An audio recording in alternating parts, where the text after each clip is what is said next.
We are currently visiting a friend in the mountains, and he brought us to this beautiful place with a creek in the midst of nature, a lot of green around, and it's just very beautiful and calming.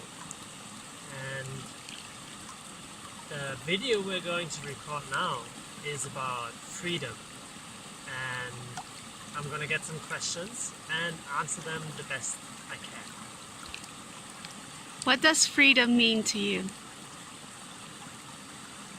Freedom for me means a sense of being able to do whatever you want to do, or being able to decide and structure, or maybe not even structure, but decide in the moment what you want to do. We have a visitor here. Hello. Come on. Hola. And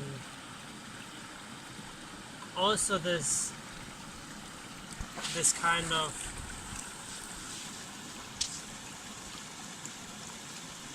having very little or no obligations. So, do you have any tips to find freedom in our daily life? Yeah, I think a very big part is because freedom is not something objective, it's something subjective. We can feel free, we can feel the freedom. So when I just said that, being able to structure your day your way, actually it's having the feeling of being able to structure the day your way, having the feeling of having little or no obligations.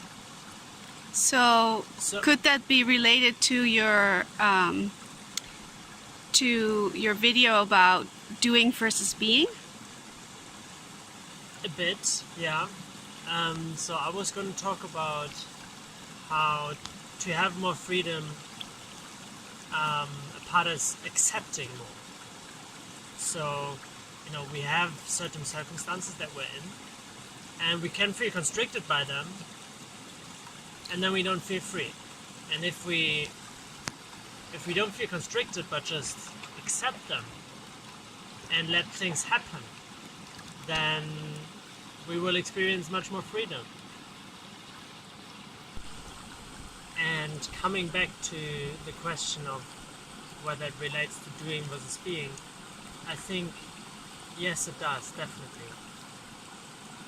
Because I've experienced that myself a lot, that when I was living more from my being, I was feeling much freer because I was not forcing myself to do anything that I'm not. So I had this kind of like weight on my shoulders because of how other people want me to be, how other people what they think I should do, and this and that. And when I connected to myself, then this weight fell off, and I felt much calmer, and I had a sense of relief because I kind of knew that that's all I need. If I'm connected with myself, if I'm in my being space, then whatever comes out of me is from me. So it is not an obligation that comes from the outside. Mm-hmm.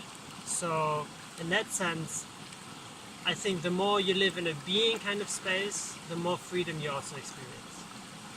And do you have any suggestions how we can be more aware of that state, or how we can be more aligned with that part of ourselves, or how we can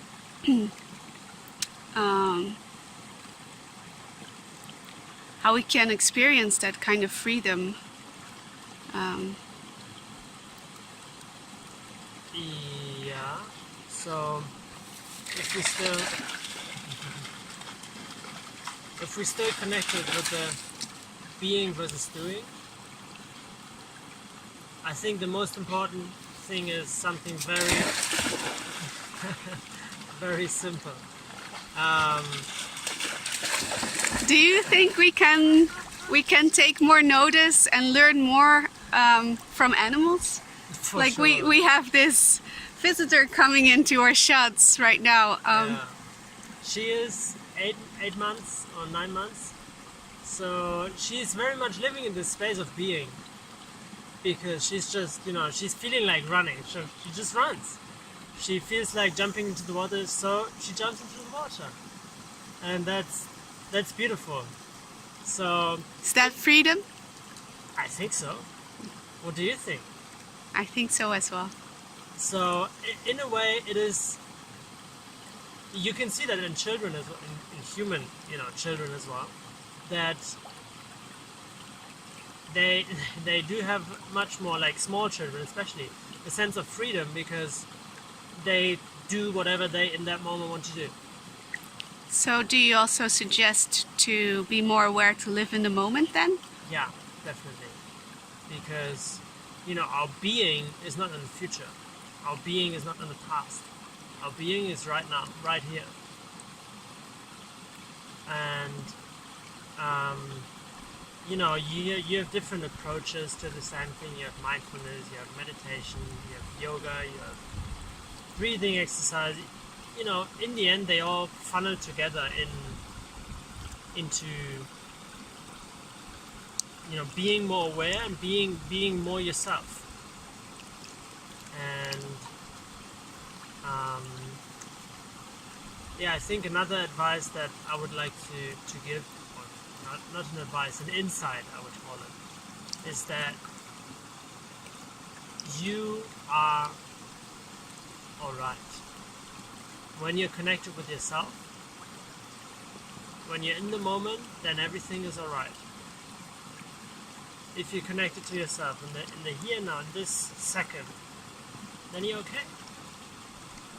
And I've had a big shift in that, where I started to realize that more and more, because I stopped telling myself, right now you should do this or that.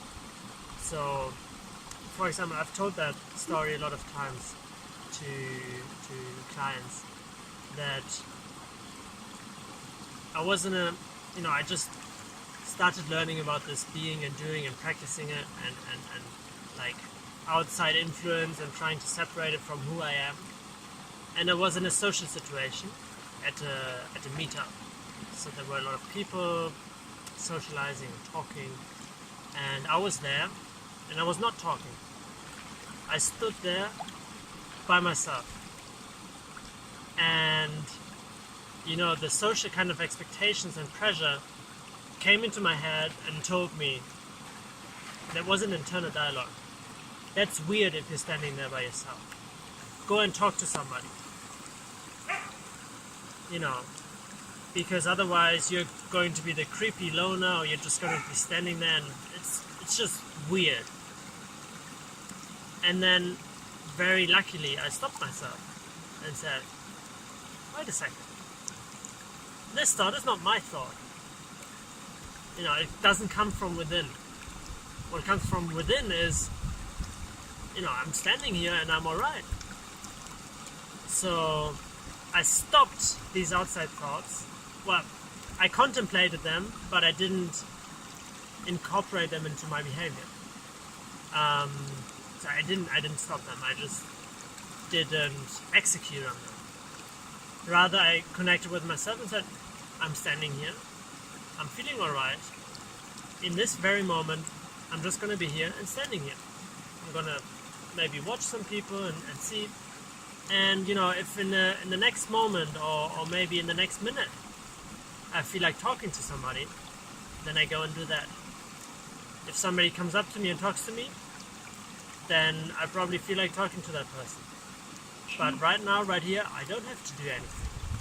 I'm here and I'm alright. So being in the moment, being present, aware, and acting on what your heart tells you to do. That's part of freedom. Yeah, for me that is free. Okay, thank you. Thank you.